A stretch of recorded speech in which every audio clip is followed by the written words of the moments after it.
So it is summer, a beautiful summer day, and the garden is doing great. And this will be the 5-week update for the big bed, the wide one, and the longer narrow bed will be 4 weeks. So I just want to show you what we got going on in the garden. I'm really excited that this is the time of year when things really start to get going as far as growing food.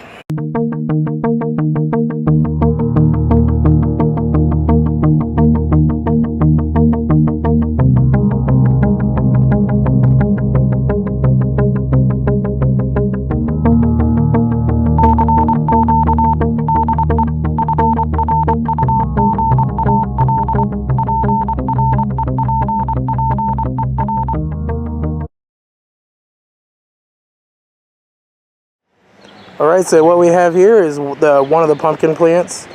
You can see how really big and stalky these plants are getting at their base. They're going to be growing out really big, and I would expect that when this plant is hitting its peak production, or these plants, there's 3 per side, that there'll be leaves as big as this whole set of plants is now. The other thing I want to say is this electric fence charger.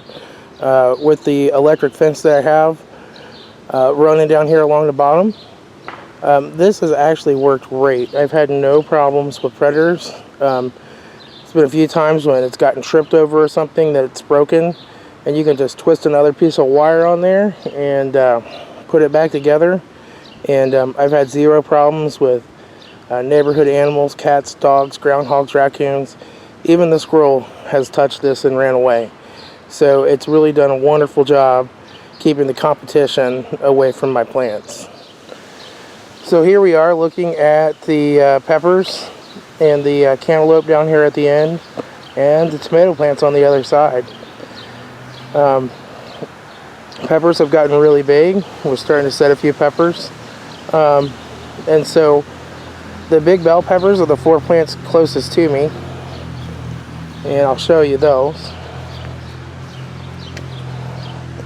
a little closer, and they're pretty good size. The regular bell peppers are just in the middle. They haven't gotten quite as big, but they're starting to really catch on and bush out now. And down at the end is the banana peppers, and the 4 on the very end are surprise pepper plants. We don't know what they are. So those are actually quite a bit bigger than the rest. So here you can see one of the banana peppers has set, and he is growing.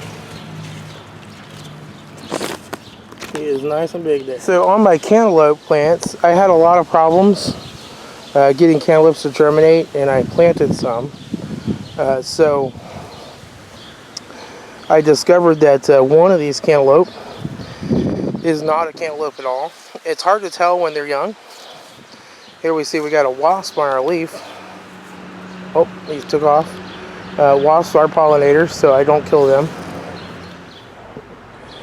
So it's hard to tell when these plants are young, but cantaloupe and cucumbers are very closely related. In fact, they will cross-pollinate with each other.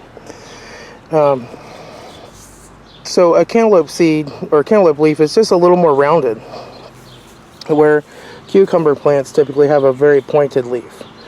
But other than that, they're very similar. And one of these just happened to be a cucumber plant that I got from the nursery. Now, some of the ones that I could not get to germinate did finally germinate. And I'll show you what I'm talking about here. So over there and over here, right here, these are actually separate cantaloupe plants. Now, some of those may be my heirlooms.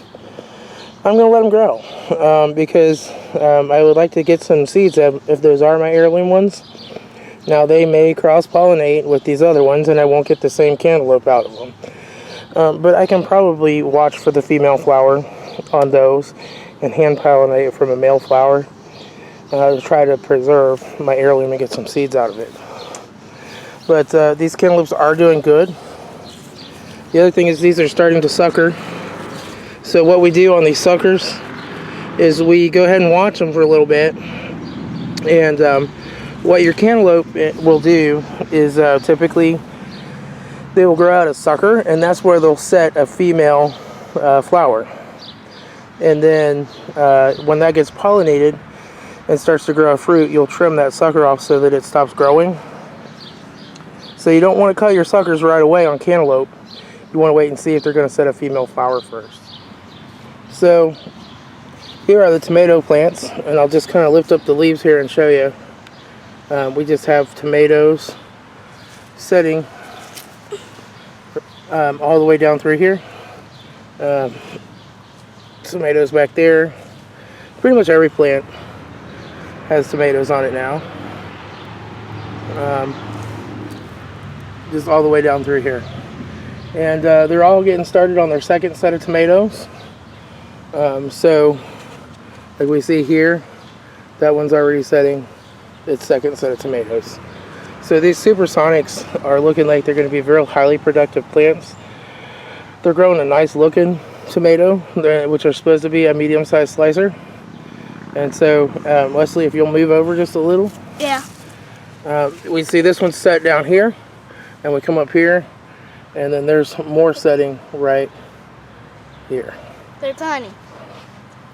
They're still tiny. The ones on the bottom are getting bigger though. So I'm real happy. I just pruned these a couple days ago. It is time to prune and string again. They are just really growing. And I have to get these suckers removed again. So we just pinch those suckers off and let them grow up the strings. But all the way down through here. And the big beef tomatoes at the end have started to set fruit too, and I will show you that. Okay, so these down here on the end are the big beef tomatoes, and I'll show you here where they're setting fruit. You see that there's a batch of them. There's more down below here. These you can probably see from the end. These plants are not as tall, but they are highly productive. So very happy with that. It looks like they're going to be very productive as well. Okay, so here is the corn. It's doing well. It's well past knee high, and it's not even the 4th of July. So this will probably be like waist high by the 4th would be my guess. It's all growing and pretty happy. So here are the potato plants. They've gotten really big. They've leaned over, and I found that potatoes just do this. It's pretty normal. I have had some beetles out here eating on the leaves, but they've been eating on them for a couple weeks, and as you can see, there's a few holes in them. I'm not going to worry about it. I still have plenty of green, plenty of foliage to make lots of potatoes. So I'm not going to do any type of insecticides or anything, unless I see the problem get a whole lot worse than it is. And they're getting ready to flower. As you can see, there's little flower buds. So once they flower, it's usually only a few weeks till they'll die back and be ready to harvest. So we'll see what happens. Okay, so this just gives you an idea of how big these potato plants have gotten. There is my son Wesley standing behind them, and they've just really taken off and gone pretty crazy. So here are the green beans, and we can see that it looks like whatever might be eating the potatoes might have ate a few holes in them too, but we'll see if it gets any worse. I don't like to put a lot of pesticides out unless I have to. I would probably treat this with soapy water, but I don't want to take a chance on killing any pollinators either. But the beans are growing, looking pretty happy. Again, this is the big tomato bush. He always looks a little wilty. This is actually 4 Amish pastas and 1 Big Mama Roma tomato plant here. And there is tomatoes setting on this guy. I'll take you over here to the other side so you can kind of see where these tomatoes are setting. So you can see some of my Roma tomatoes right there are setting, and looking good. So I'm real happy that this guy is setting fruit. Now he gets wilty like this at the end of the day. It's been a very hot summer day in the 90s, I think, at least the upper 80s. And by tomorrow morning, all that wiltiness will just be gone and he'll be good to go. But he gets a little these guys get a little wilty in the heat of the day. Okay, folks, so that's how the garden's going. We're getting that peak production time when we're really going to start to see a lot of changes, a lot of fruit setting. Things are going to get big real fast. They're hitting that nice hot time. So as long as we continue to feed and we continue to water every day, these plants are going to get big. And we'll be hitting on the long bed where it'll be time to pull things out soon and do fall planting before much longer. Here into July, beginning of August. And the rest of those tomatoes are going to grow all season long, and I'm going to be doing lots and lots of canning. I'll talk to y'all later. This is Tom, your frugal prepper.